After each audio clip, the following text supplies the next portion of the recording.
जय माता दी दोस्तों। ओम नमः शिवाय। आप सभी का बहुत बहुत स्वागत है। आज के दिन अमावस्या व्रत की कथाओं को सुनना बहुत ही शुभकारी और फलदायक माना जाता है।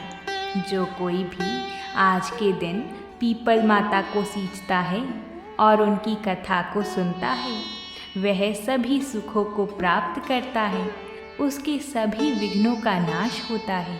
आज के दिन हम सभी भक्तजन पीपल पथवारी माता की कथा को सुनेंगे, साथ ही में अमावस्या की कथा का भी श्रवण करेंगे। ये कथा बहुत ही पुण्यमयी है। आप सभी इस कथा को पूरा ज़रूर सुनिएगा। तो आइए कथा को शुरू करते हैं। प्रेम से बोलिए पीपल पथवारी माता की जय हो। प्राचीन काल में एक गुजरी थी। उसने अपनी बहू से कहा कि तू दूध दही बेचा। तो वह दूध दही बेचने गई। कार्तिक का महीना था। वहाँ पर सब औरतें पीपल सींचने आती थीं। तो वह भी बैठ गई और बाकी औरतों से पूछने लगी कि तुम यह क्या कर रही हो। तो औरतें बोली कि हम तो पीपल की पथवारी सींच रही हैं। तो उसने पूछा, इससे क्या होता है? औरतों ने जवाब दिया कि इसके करने से अन्य धन मिलता है, वर्षों का बिछड़ा हुआ पति मिलता है।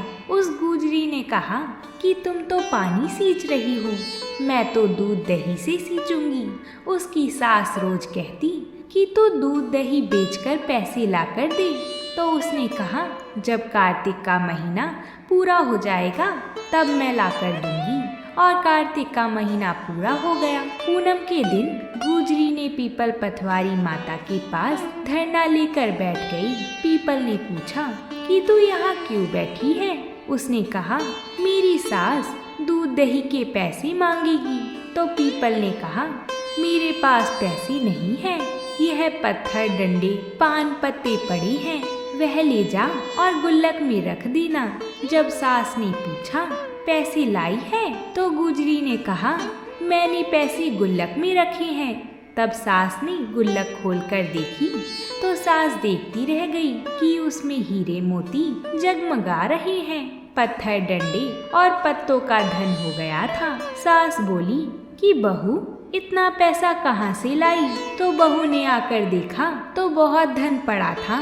तब गुजरी ने कहा, सासू जी, मैंने तो 1 महीने दूध दही से पीपल पथवारी को सींचा था और मैंने उससे धन मांगा था। तो उन्होंने मुझे पत्थर डंडी और पत्ते दिए थे जो मैंने गुल्लक में रख दिए थे और वह हीरे मोती हो गए हैं। तब सासू जी ने कहा कि अब की बार मैं भी पथवारी माता को सींचूंगी। सास दूध दही तो बेचाती थी और हांडी धोकर पीपल पथवारी में रखाती थी और बहू से कहती थी कि तू मेरे से पैसे मांग। तो बहू ने कहा कि कभी बहू भी सास से पैसे मांगती है?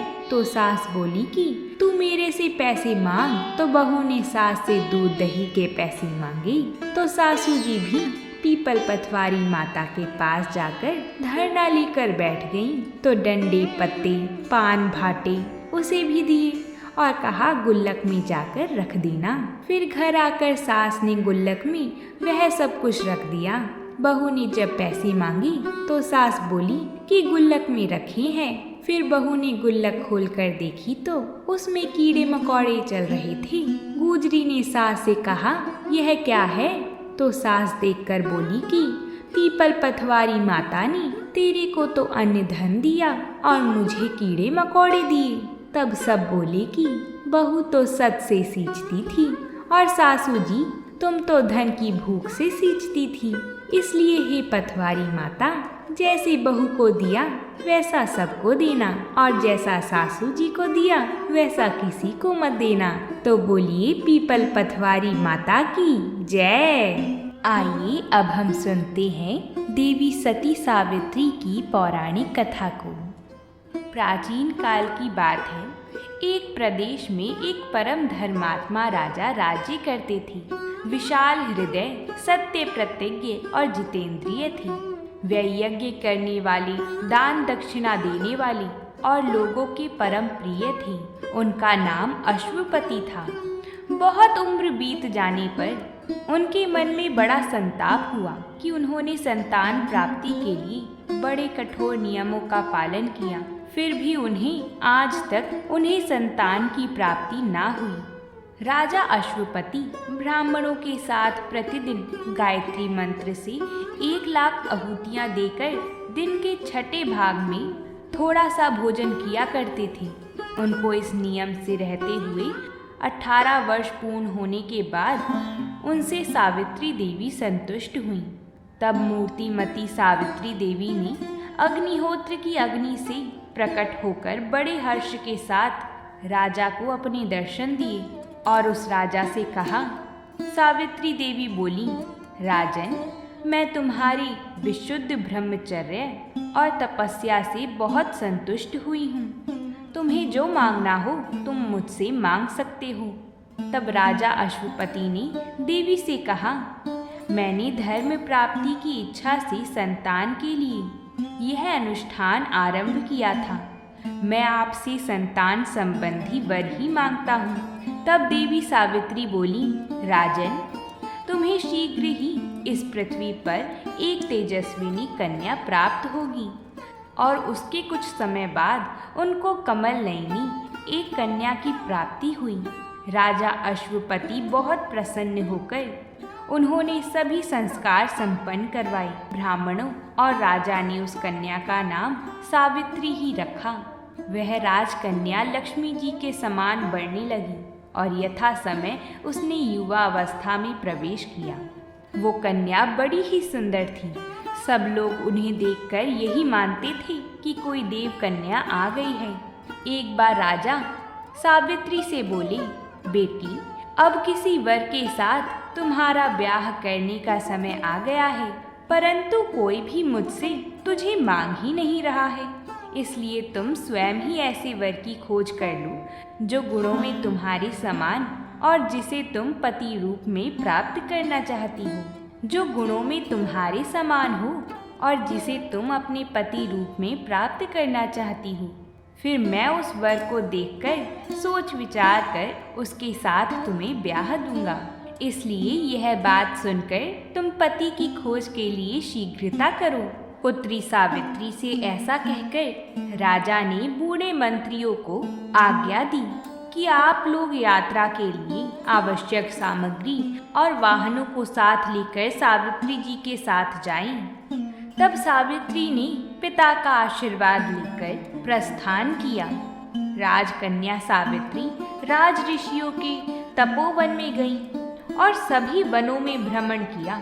इस प्रकार राजकुमारी सावित्री सभी तीर्थों में जाकर श्रेष्ठ ब्राह्मणों को दान करती हुई विभिन्न देशों में घूमती फिरी। एक दिन राजा अश्वपति अपनी सभा में बैठे हुए देवर्षि नारद जी के साथ मिलकर बातें कर रहे थे। उसी समय सावित्री सब तीर्थों और आश्रमों में घूम फिरकर मंत्रियों के साथ अपने पिता के घर आ पहुंची। सावित्री ने दोनों को प्रणाम किया। नारद जी ने पूछा, राजन, आपकी यह पुत्री कहाँ गई हुई थी? अब तो यह बड़ी हो गई है, आप किसी वर के साथ इसका विवाह क्यों नहीं कर देते हैं? तब अश्वपति ने कहा, देवर्षि, इसे मैंने इसी कार्य से भेजा था और यह अभी अभी लौटी है। इसने अपने लिए जिस पति का वरण किया है उसका नाम इसी के मुख से सुनिए। सावित्री ने कहा, पिताजी, धुम्तसेन नाम के एक प्रसिद्ध धर्मात्मा राजा राज्य करते थे। पीछे वे अंधे हो गए। यह अवसर पाकर उनके पूर्व शत्रु एक पड़ोसी राजा ने आक्रमण किया और उन बुद्धिमान नरेश का राज्य हर लिया। तब अपनी छोटी अवस्था के पुत्र और पत्नी के साथ वे वन में चले आए और विशाल वन के भीतर रहकर बड़े बड़े व्रतों का पालन करते हुए तपस्या करने लगे। उनके एक पुत्र है सत्यवान, जो पैदा तो नगर में हुए हैं, परंतु उनका पालन पोषण एक तपोवन में हुआ है। वह ही मेरे योग्य पति हैं। उन्हीं का मैंने मन ही मन में वरण कर लिया है। इस राजकुमार के पिता सदा सत्य बोलते हैं, इसकी माता भी सत्य भाषण करती हैं, इसलिए ब्राह्मणों ने इनका नाम सत्यवान रख दिया है। राजा ने पूछा, देवर्षि, इस समय पितृभक्त राजकुमार सत्यवान, तेजस्वी, बुद्धिमान, क्षमावान और शूरवीर तो है ना? तब नारद जी ने कहा, वह राजकुमार सूर्य के समान तेजस्वी, इंद्र के समान वीर और पृथ्वी के समान क्षमाशील है। तब अश्वपति बोले, भगवान, आप तो उसे सभी गुणों में संपन्न ही बता रही हैं। यदि उसमें कोई दोष हो तो उन्हें बताइए। नारद जी ने कहा, दोष तो एक ही है, जो उसके सभी गुणों को दबाकर स्थित है। उस दोष को प्रयत्न करने पर भी हटाया नहीं जा सकता। आज से लेकर 1 वर्ष पूर्ण होने तक सत्यवान की आयु पूर्ण हो जाएगी और वह शरीर त्याग देगा। केवल यही दोष उसमें है, दूसरा और कोई नहीं। ऐसा सुनकर राजा बोले, बेटी सावित्री, यात्रा में और किसी दूसरे पुरुष का वर्ण कर लेती। सत्यवान का यह एक ही बहुत बड़ा दोष है, जो उसके सभी गुणों को दबाकर स्थित है। जैसा कि नारद जी कह रही हैं कि सत्यवान की आयु बहुत थोड़ी है और वह 1 ही वर्ष में देह त्याग देगा। तब सावित्री बोली, भाइयों में धन का बंटवारा एक ही बार होता है, कन्या एक ही बार दी जाती है। सत्यवान की दीर्घायु हो या अल्प आयु, गुणवान हो या गुणहीन, मैंने उन्हें एक बार अपना पति चुन लिया है। अब मैं दूसरे किसी पुरुष का वर्ण नहीं कर सकती। पहले मन में निश्चय करके फिर वाणी द्वारा कहा जाता है, तत्पश्चात उसे कार्य रूप में परिणत किया जाता है। अंततः इस विषय में मेरा मन ही प्रमाण है। नारद जी बोले, नरश्रेष्ठ, आपकी पुत्री सावित्री बुद्धि स्थिर है, इसे इस धर्म मार्ग से किसी तरह हटाया नहीं जा सकता। सत्यवान में जो गुण हैं वह दूसरे किसी पुरुष में है भी नहीं। अंततः मुझे आपकी पुत्री का सत्यवान के साथ विवाह कर देना ठीक मालूम पड़ता है। सावित्री और सत्यवान का विवाह करवा देने की आज्ञा देकर नारद जी वहां से अंतर्ध्यान हो गए। तब राजा अश्वपति किसी शुभ दिन में कन्या के साथ तपोवन में प्रस्थान किया। पवित्र वन में धूम्रसेन के आश्रम के निकट पहुंचकर राजा अश्वपति उनके आश्रम में गए। तब राजा ने उनसे सत्यवान के उद्देश्य में अपना सारा अभिप्राय और कैसे कैसे क्या क्या करना है सभी बातें कही। तब किसी शुभ दिन पर उस आश्रम में रहने वाले सभी ब्राह्मणों को बुलाकर दोनों राजाओं ने सत्यवान और सावित्री का विवाह संस्कार विधिवत संपन्न कराया। राजा अश्वपति ने कन्यादान किया और प्रसन्नता के साथ अपनी राजधानी लौट गए। सद्गुण संपन्न भार्या को पाकर सत्यवान को बड़ी प्रसन्नता हुई और सत्यवान को अपने पति के रूप में पाकर सावित्री को भी बड़ा आनंद हुआ। तब सावित्री भी सत्यवान के साथ वन में ही निवास करने लगी और अपने सास ससुर की भी सेवा करने लगी। इधर सावित्री निरंतर चिंता से गली जा रही थी। दिन रात सोते उठते हर समय नारद जी की कही हुई बात उसके मन में बनी रहती थी। वह उसे क्षण भर के लिए भी नहीं भूलती थी। बहुत दिन बीत जाने पर एक दिन वह समय भी आ पहुंचा जब सत्यवान की मृत्यु होने वाली थी। सावित्री एक एक दिन बीतने पर उसकी गणना करती रहती थी। सावित्री को जब यह निश्चय हो गया कि मेरे पति को आज से चौथे दिन मरना है, तब उसने 3 रात का व्रत धारण किया और उसमें दिन रात खड़ी ही रही। सावित्री का यह कठोर नियम सुनकर राजा धूम्रसेन को बड़ा दुख हुआ। उस वन की सभी तपस्वियों ने सावित्री के लिए सौभाग्य होने का आशीर्वाद दिया। कुछ समय बाद सत्यवान कंधे पर कुल्हाड़ी रखकर वन की ओर चली। उस समय सावित्री ने अपने पति से कहा, नाथ, आप अकेले न जाइए, मैं भी आपके साथ चलूंगी। आज मैं आपको अकेला नहीं छोड़ सकती। सत्यवान ने कहा, सुंदरी, तुम पहले कभी वन में नहीं गई हो। वन का रास्ता बड़ा दुखदायक होता है। तुम व्रत और उपवास करने के कारण दुर्बल हो गई हो। ऐसी दशा में पैदल कैसे चल सकोगी? सावित्री बोली, मुझे किसी प्रकार की थकावट नहीं है, मुझे आपके साथ ही जाना है। तब सत्यवान ने कहा, अच्छा प्रिय, चलो, लेकिन मेरे माता पिता से एक बार पूछ लो, जिससे मुझे दोष का भागी ना होना पड़े। तब सावित्री ने सबकी आज्ञा लेकर सत्यवान के साथ वन में प्रस्थान किया। सती सावित्री अपने पति की सभी अवस्था का निरीक्षण करते हुए नारद जी के वचनों को स्मरण करके उसे निश्चय हो गया था कि किसी भी समय मेरे पति की मृत्यु हो सकती है। इसलिए वह हर समय सत्यवान का ध्यान रख रही थी। पत्नी सहित शक्तिशाली सत्यवान ने फल चुनकर टोकरी में भर लिए। तत्पश्चात वह लकड़ी चीरने लगी। लकड़ी चीरते समय मेहनत के कारण उनके शरीर में पसीना निकल आया और उसी कारण उनके सिर में दर्द होने लगा। तब वह थकान से पीड़ित होकर अपनी पत्नी के पास जाकर बोली, सावित्री, आज लकड़ी काटने के परिश्रम से मेरे सिर में दर्द होने लगा है, सारे अंगों में पीड़ा हो रही है। प्रिय, मैं अपने आप को अस्वस्थ सा देख रहा हूँ। ऐसा लग रहा है कि कोई सिर में छेद कर रहा है।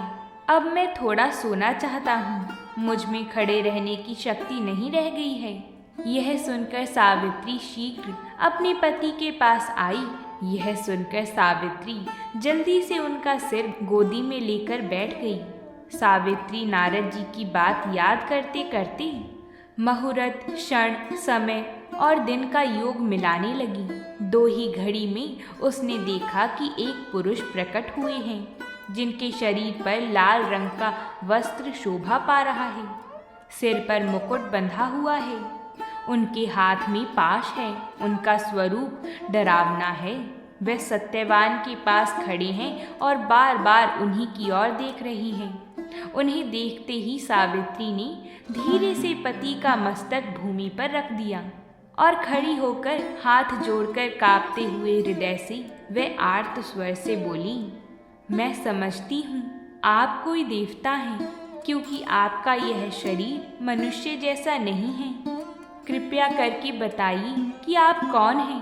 तब धर्मराज यमराज बोले, सावित्री, तू पतिव्रता और तपस्विनी है, इसलिए मैं तुझसे वार्तालाप कर सकता हूँ। तू मुझे यमराज ही जान। तेरे पति इस राजकुमार सत्यवान की आयु समाप्त हो गई है। मैं इसे बांध कर ले जाऊंगा।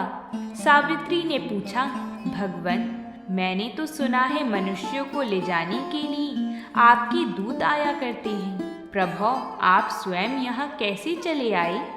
तब यमराज बोले, यह सत्यवान धर्मात्मा, रूपवान और गुणों का समुद्र है। मेरे दूत इसको ले जाने के योग्य नहीं हैं, इसलिए मैं स्वयं आया हूँ। तब यमराज ने सत्यवान के शरीर से उनके प्राणों को बलपूर्वक खींचकर निकाल लिया। फिर तो प्राण निकल जाने से उसकी सांसें बंद हो गईं। अंग कांति फीकी पड़ गई। यमराज उसे ले जा ही रहे थे कि सावित्री दुख से आतुर होकर यमराज के पीछे पीछे चल पड़ी। वह पतिव्रता सावित्री नियम पूर्वक व्रतों के पालन से पूरी तरह सिद्ध हो चुकी थी। यमराज बोले, सावित्री, अब तू लौट जा, सत्यवान की अंतिम क्रिया कर। अब तू पति के ऋण से उऋण हो गई है। पति के पीछे तुझे जहाँ तक आना चाहिए था, तू वहाँ तक चल। तुझे अब पति के पीछे नहीं आना चाहिए।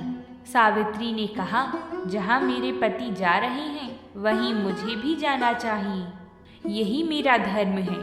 तपस्या, गुरु भक्ति, पति प्रेम, व्रत पालन और आपकी कृपा से मेरी गति कहीं भी रुक नहीं सकती। ऐसा कहते हैं कि 7 पग साथ चलने मात्र से प्रेम का संबंध स्थापित हो जाता है। उसी मित्रता को सामने रखकर मैं आपसे कुछ निवेदन करूंगी। उसे सुनिए। जिन्होंने अपने मन और इंद्रियों को वश में नहीं किया है, वे वन में रहकर धर्म पालन, गुरुकुल वास और तपस्या नहीं कर सकते हैं। यमराज बोले, सावित्री, बहुत युक्तियों से युक्त तेरी इन बातों से मैं बहुत प्रसन्न हूँ। तू यहाँ मुझसे कोई वर मांग ले। सत्यवान के जीवन के सिवा मैं और सब कुछ तुझे दे सकता हूँ। तब सावित्री बोली, भगवन, मेरे सास ससुर अपने राज्य से भ्रष्ट होकर वन में रहते हैं। उनको दिखाई भी नहीं देता है। मैं चाहती हूँ आपकी कृपा से उन महाराज को उनकी आंखें मिल जाएं और वे बलवान और अग्नि सूर्य के समान तेजस्वी हो जाएं। यमराज बोले, सावित्री, मैं तुझे वर देता हूँ। तूने जैसा कहा वैसा ही होगा। अब तू लौट जा। सावित्री बोली, जहाँ मेरे पति देव रहेंगे वहीं मेरी भी गति निश्चित है। आप जहाँ मेरे प्राणनाथ को ले जाएंगी वहीं मेरा जाना भी आवश्यक है। यमराज बोले, भामिनी, तेरी बातें तो विद्वानों की भी बुद्धि बढ़ाने वाली हैं। इस सत्यवान के जीवन को छोड़कर तू दूसरा कोई भी वर मांग ले। सावित्री बोली, मेरे बुद्धिमान सास ससुर का राज्य जो पहले उनसे छीन लिया गया था, उसे वे महाराज पुनः प्राप्त कर लें और मेरे पूज्य गुरु महाराज कभी अपना धर्म ना छोड़ें। यही दूसरा वर मैं आपसे मांगती हूँ। यमराज बोले, राजा धूम्रसेन शीघ्र ही अपना राज्य प्राप्त कर लेंगे और वे कभी भी अपने धर्म का परित्याग नहीं करेंगी। राजकुमारी, मेरे द्वारा अब तेरी इच्छा पूरी हो गई है। तू लौट जा, जिससे तुझे परिश्रम ना हो। सावित्री बोली, देव, इस सारी प्रजा को आप नियम से संयम में रखते हैं। मैं जो बात कहती हूँ उसे सुनिए। मन, वाणी और क्रिया द्वारा किसी भी प्राणी से द्रोह न करना, सब पर दया करना। आप जैसे संत महात्मा जो अपनी शरण में आए हुए शत्रुओं पर भी दया करते हैं, आप मुझ पर भी अपनी कृपा कर दें। तब यमराज बोले, तेरी कही हुई बातें तुझे अत्यंत सुख दे रही हैं। तू सत्यवान के जीवन के सिवा और कोई भी वर मांग ले, जिसे तू लेना चाहे। सावित्री ने कहा, भगवन, मेरे पिता महाराज अश्वपति पुत्रहीन हैं। उन्हें 100 ऐसे औरस पुत्र हों जो उनके कुल की संतान परंपरा को चलाने वाले हों। मैं आपसे यही तीसरा वर मांगती हूँ। यमराज बोले, शुभे, तेरे पिता के कुल की संतान परंपरा को चलाने वाले 100 तेजस्वी पुत्र होंगे। राजकुमारी, तेरी यह कामना भी पूरी हुई। अब लौट जा, तू रास्ते में बड़ी दूर चली आई है।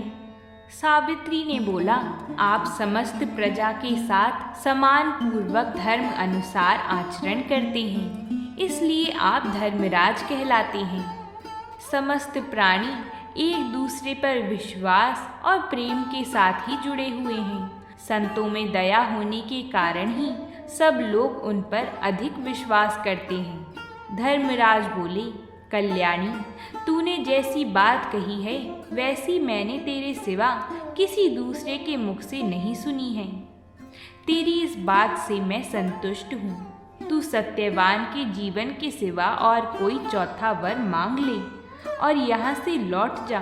सावित्री ने कहा, मेरे और सत्यवान दोनों के संयोग से कुल की वृद्धि करने वाली, बल और पराक्रम से सुशोभित 100 औरस पुत्र हूँ। यह मैं आपसे चौथा वर मांगती हूँ। यमराज बोले, अब ले, तुझे बल और पराक्रम से संपन्न 100 पुत्र प्राप्त होंगे जो तेरी प्रसन्नता को बढ़ाने वाले होंगे। राजकुमारी, अब तू लौट जा, जिससे तुझे थकावट ना हो। तब सावित्री ने कहा, सत्पुरुषों की वृत्ति निरंतर धर्म में ही लगी रहती है। सत्पुरुषों का प्रसाद कभी व्यर्थ नहीं होता। सावित्री ने कहा, आपने मुझे जो पुत्र प्राप्ति का वर दिया है वह पति संयोग के बिना सफल नहीं हो सकता। इसलिए मैं पुनः यह वर मांगती हूँ कि ये सत्यवान जीवित हो जाएं, क्योंकि मैं अपने पति देव के बिना मरी हुई के समान ही हूँ। पति के बिना यदि कोई सुख मिलता है तो वह मुझे नहीं चाहिए। पति देव के बिना मैं स्वर्ग लोक में भी जाने की इच्छा नहीं रखती।